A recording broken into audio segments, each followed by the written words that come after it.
அல்லாஹ் உங்களை நேசிக்கிறானா? அல்லாஹ்வுடைய பிரியம் உங்கள் மீது இருக்குதா? அல்லாஹ்வுடைய பிரியம் என் மேல இருக்குதா? எப்படி தெரிஞ்சுக்கிறது? அல்லாஹ் என்னை பிரியப்படுறான்றது எப்படி தெரிஞ்சுக்கிறது? நான் பின்னால் சொல்லக்கூடிய 3 விஷயங்கள் நம்முடைய வாழ்க்கையில் இருந்தால் அல்லாஹ்வின் பிரியம் நம்மின் மீது இருக்கிறது என்று ஒரு ஏகதேசம் ஒரு 80% நம்பலாம். என்ன அந்த 3 விஷயம்? வாருங்கள் பார்ப்போம். காணொளியை முழுமையாக பாருங்கள். இறுதி வரை பார்க்கும் பொழுது நிச்சயமாக சிறந்த புரிதலும் சிறந்த நற்பலனும் உங்களுக்கு கிடைக்கும் என்று நான் நம்புகிறேன். முதல் விஷயம் என்ன? உலகத்தில் எல்லாத்துக்குமே தேவையானது என்ன அப்படின்னா காசு. காசு இல்லாம ஒன்றும் நடக்காது. பணம் இல்லாம எதையும் சாதிக்க முடியாது. குடும்பமாகட்டும், தொழிலாகட்டும், நம்முடைய அன்றாட தேவைகளாகட்டும், நம்முடைய எதிர்கால திட்டங்களாகட்டும், நம்முடைய பிள்ளைகளுடைய இன்ன பிற கல்வி மற்றும் மற்றும் எக்ஸட்ரா எக்ஸட்ரா எதுவானாலும் காசு இல்லாமல் எதுவும் நடக்க முடியாது. பொருளாதாரம் என்பது மனிதனுடைய முதுகெலும்பு எப்படி அவனுக்கு முக்கியமோ அதே போன்று மனித வாழ்க்கையில் இன்றியமையாத தேவை. எனவே அந்த பொருளாதாரத்தை சேர்க்கக்கூடிய விதத்திலே ஒரு மனிதர் மிக தூய்மையாக இருந்தால், நிறைய குறுக்கு வழிகள் வரும். உலகத்தில் நிறைய இருக்குது. லேஸ்ல சம்பாதிக்கிறதுக்கு நிறைய வழிகள் இருக்கிறது. ஆனால் குறுக்கு வழிகளுக்கு போக வேண்டும். தவறான ரூட்டுகளை பிடிச்சாதான் சீக்கிரமா குயிக்கா என்ன செய்ய முடியுது? சம்பாதிக்க முடியுது, காசை சேர்க்க முடியுது, கொஞ்சம் ஏதாவது பேங்க் பேலன்ஸை வச்சுக்க முடியுது. அப்படியான சூழலுக்கு உலகம் வந்து நிற்கிறது இன்னைக்கு, இல்லையா? அந்த வழிக்கெல்லாம் போகிறேன்னா இன்னைக்கு உலகம் சொல்லுது, பைத்தியகார பயிலா இருக்கான் இவன், வாழ்க்கையில புழைக்க தெரியாதவனா இருக்கான் பாய்வன் என்று உலகம் சொல்லுகிறது.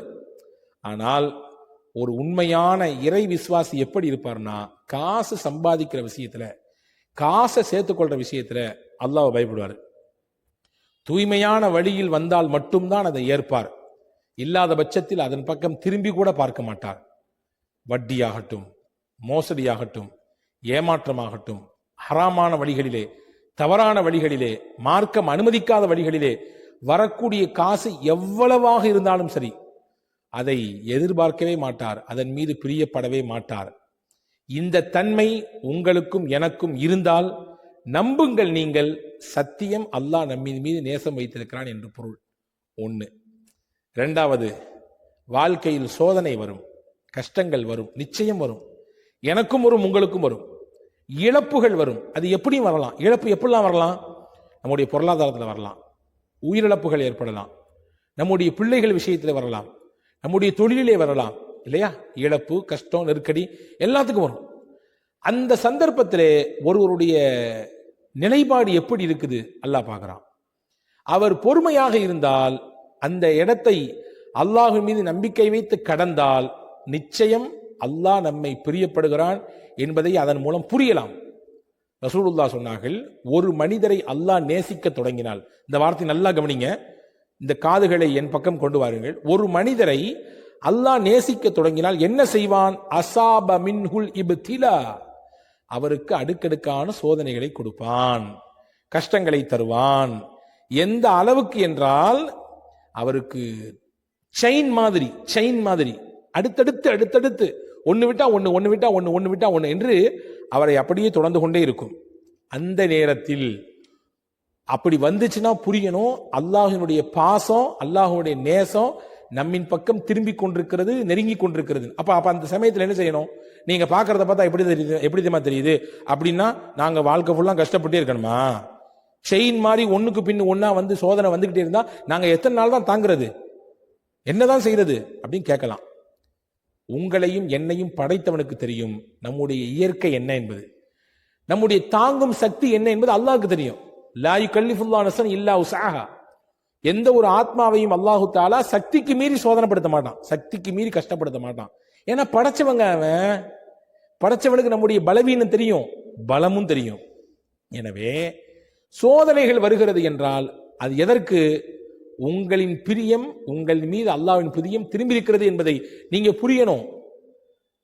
ஃபஸ்பிர் கமா ஸபர உல் அஸ்மி மினர் ருசுல். அல்லாஹ் நபியை பார்த்து சொன்னான், உலுல் அஸ்மான நபிமார்கள், உறுதிமிக்க நிலைப்பாட்டை கொண்ட நபிமார்கள் எப்படி பொறுமையா இருந்தாங்களோ நபியே, அப்படி நீங்களும் பொறுமையா இருங்கன்னு அல்லாஹ் சொல்றான். உங்களுக்கு முன்னாடி இப்ராஹிம் நபி இருந்தாங்க, நூஹ் நபி இருந்தாங்க, ஈசா நபி இருந்தார்கள், மூசா நபி இருந்தார்கள். இவங்க எல்லாம் உலுல் அஸ்மு, அவங்கெல்லாம் எப்படி பொறுமையா இருந்தாங்களோ, தங்களுடைய கஷ்டத்தை, சோதனையை, நெருக்கடி எப்படி தாங்கினாங்களோ, அதே மாதிரி நபியை நீங்களும் இருங்க. ரசூலுல்லாஹ் உள்ள கட்டுப்பட்டவங்க தான். அப்போ அல்லாஹ் சொல்ல வர்ற செய்தி என்னன்னா, உங்களை அல்லாஹ் பிரியப்பட துவங்கிட்டான்னா சோதனைகளை கொடுப்பான். பாருங்க, நம்ம எல்லாத்துக்கும் தெரியும் அய்யூப் நபியினுடைய கதை வரலாறு தெரியும். அய்யூப் அலைஹிஸ்ஸலாம் எப்படி சோதிக்கப்பட்டாங்க? நோய்களை கொடுக்கப்பட்டாங்க. எந்த அளவுக்கு நோய் அப்படின்னா, அவங்களுடைய உடம்பெல்லாம் சொல்ல முடியாத அளவிற்கு புண்ணு, நாற்றம் அப்படி வீசியது. சுத்தி இருந்தவர்கள் எல்லாம் விரண்டு ஓடி விட்டாங்க. ஊருடைய உள்ள வைக்காம அவங்கள கொண்டு போய் ஊருடைய எல்லையில போய் தள்ளி விட்டாங்க இல்லையா? அவ்வளவு சோதனை, அவ்வளவு நெருக்கடி. நோயில நான் ஏற்கனவே சில காணொலிகளில் உங்களுக்கு சொல்லியிருக்கிறேன். நோயாளியாக இருப்பவர் என்ன வேதனை, என்ன புலம்பல், என்ன சிரமத்தில் இருக்கிறார், தவிக்கிறார் என்பதை நாம் நோயாளி என்ற வட்டத்துக்குள் போன பின்னாடி தான் நமக்கு தெரிய முடியுது இல்லையா? அய்யூப் நபி அவ்வளவு சிரமத்திலையும் பொறுமையா இருந்தாங்க, அல்லாஹ் நம்பிக்கையோடு இருந்தாங்க. இது சோதனை, என்னை அல்லாஹ் சோதிக்கிறான், நிச்சயமா அல்லாஹ் கைவிட மாட்டான், நம்பி இருந்தாங்க. அல்லாஹ் சொன்னா, இன்னா வஜத்னாஹு சாபிரா, அய்யூபை நாம் மிகப்பெரிய பொறுமையாளராக நாம் பெற்றுக்கொண்டோம். நிஅமல் அப்த், அய்யூபை பத்தி சொல்றான் அல்லாஹ். நிஅமல் அப்த், மிகச்சிறந்த நல்லவர் அய்யூப் என்று அல்லாஹ் அடையாளப்படுத்துறான். இப்ப அன்பான சகோதரர்களே, சோதனைகள் வந்தால் அதிலே பொறுமையோடு இருந்தால் புரிஞ்சுக்குங்க, நீங்களும் நானும் அல்லாஹ்விற்கு பிரியமானவர் என்று பொருள். இது இரண்டாவது. வாழ்க்கை என்பது போர்க்களம், வாழ்ந்துதான் பார்க்கணும். நிச்சயம் போர்க்களம் என்றால் சில சிரமங்கள், சோதனைகள் வரத்தான் செய்யும். அல்லாஹ் என்னைய மட்டும் சோதிக்கிறானே, உலகத்துல வேற யாருமே இல்லையா? நான் தொழுகிறேனே, நான் நோன்பு வைக்கிறேனே, நான் அவ்வளவுக்கான தான தர்மம் கொடுக்குறேனே, நான் எப்படிலாம் பார்த்து நானும் என்னுடைய குடும்பம் நடந்துக்கிறோம், ஆனா எங்களுக்கு மட்டும் ஏன் இப்படி சோதனை வருது அப்படின்னு புலம்புறத நிப்பாட்டிட்டு, என்ன சோதனைனாலும் அல்லாஹ் தர்றது. நான் அடிமை, ஏத்துக்கிட்டா ஆகணும், வேற வழி இல்லை. ஏத்துக்கொண்டு அந்த அல்லாஹ்விடத்திலே நான் நன்மை எதிர்பார்க்க வேண்டும் என்ற நிலைப்பாடோடு இருக்கும் பட்சத்திலே நிச்சயமாக அல்லாஹ்வுடைய பிரியம் மட்டுமல்ல, சோதனையில் கிடைத்த அந்த சோகத்திற்கு பகரமாக இரட்டிப்பான நன்மையை, இரட்டிப்பான பலனை அல்லாஹ் அனுபவிக்க மிக சீக்கிரம் உங்களுக்கு வாய்ப்பை தருவான். இரண்டாவது விஷயம் இது. மூணாவது, நம்மிடத்தில் உயர்ந்த நற்குணங்கள் இருந்தால் அல்லாஹ் நம்மளை பிரியப்படுறான்னு அர்த்தங்க. புரிஞ்சுங்க, இந்த விஷயத்தை மனசுல வச்சுக்கோங்க. நம்மிடத்தில் உயர்ந்த நற்குணங்கள் நம்மிடத்திலே வெளிப்பட்டால் அல்லாஹ்விற்கு நாம பிரியமான நபர்கள் என்பதை புரிஞ்சுக்கணும். பாருங்க, ஸல்லல்லாஹு அலைஹி வஸல்லம் அவர்கள் நபித்துவம் கொடுக்கப்படுது, ஹிரா குகைக்கு போறாங்க. போயிட்டு திரும்பி வர்றாங்க வீட்டுக்கு. ஜம்மிலூனி என்னை போத்துங்களேன், எனக்கு ரொம்ப குளிருதே, படபடன்னு இருக்குதே, பதட்டமா இருக்குதே அப்படின்னு சொல்லி முதலில் ஜிப்ரீல் அலைஹிஸ்ஸலாமை அவர்களின் சொந்த ரூபத்திலே பார்த்து ஒரு விதமான மிரட்சி ஏற்பட்டு தன்னுடைய துணைவியார் அன்னை ஹதீஜா ரலியல்லாஹு தஆலா இடத்துல வந்து ரசூலுல்லாஹ் சொல்றாங்க, என்னை போத்துங்களேன், எனக்கு படபடன்னு இருக்குதே, ரொம்ப பதட்டமா இருக்குதுன்னு சொல்றாங்க. அப்ப ஹதரத் ஹதீஜா அம்மா சொன்னாங்க, அல்லாஹ் நிச்சயமா ஒரு காலம் உங்களை கைவிட மாட்டான் நபியே. காரணம் என்ன தெரியுமா? நீங்க சொந்தங்களை எல்லாம் அரவணைக்கிறீங்க, இல்லாதவங்களுக்கெல்லாம் நீங்க கொடுக்குறீங்க, பாதிக்கப்பட்ட மக்களுக்கெல்லாம் நீங்க தோள் கொடுக்குறீங்க, பாதிக்கப்பட்ட மக்களோட போய் நிக்கிறீங்க, ஏழை எளியவர்களுக்கெல்லாம் நீங்கள் உணவளிக்கிறீர்கள், அதே மாதிரி விருதாளிகளை கண்ணியப்படுத்துறீங்க. என்னென்ன உயர்ந்த பண்புலாம் உங்கள்ட்ட இருக்குது. இந்த பண்புலாம் இருக்கு, அல்லாஹ் உங்களை கைவிட்டுருவானா? இந்த பண்புலாம், இவ்வளவு பண்பு உங்கள்ட்ட இருக்கும் பொழுது அல்லாஹ் உங்களை கைவிடுவானா? நிச்சயமா விட மாட்டான். இதன் மூலமாக அல்லாஹ் உங்களுக்கு உயர்வை தான் தரப்போகிறான்.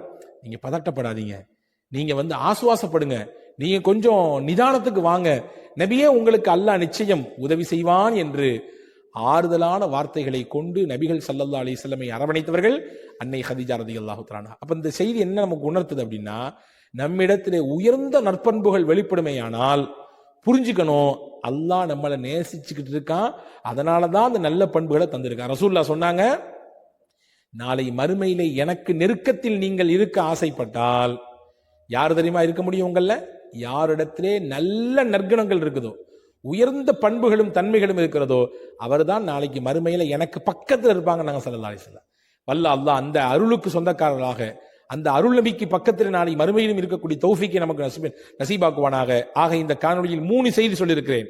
இந்த 3ல் ஏதோ ஒன்று அல்லது 3மோ சேர்ந்து நம் வாழ்க்கையில் இருந்தால் அல்லாஹ் நம்மை நேசிக்கிறான், நம்மின் மீது பிரியம் வைத்திருக்கிறான் என்று பொருள். வல்ல அல்லாஹ் இந்த நேசத்திற்கு சொந்தக்காரர்களாக உங்களையும் என்னையும் எல்லா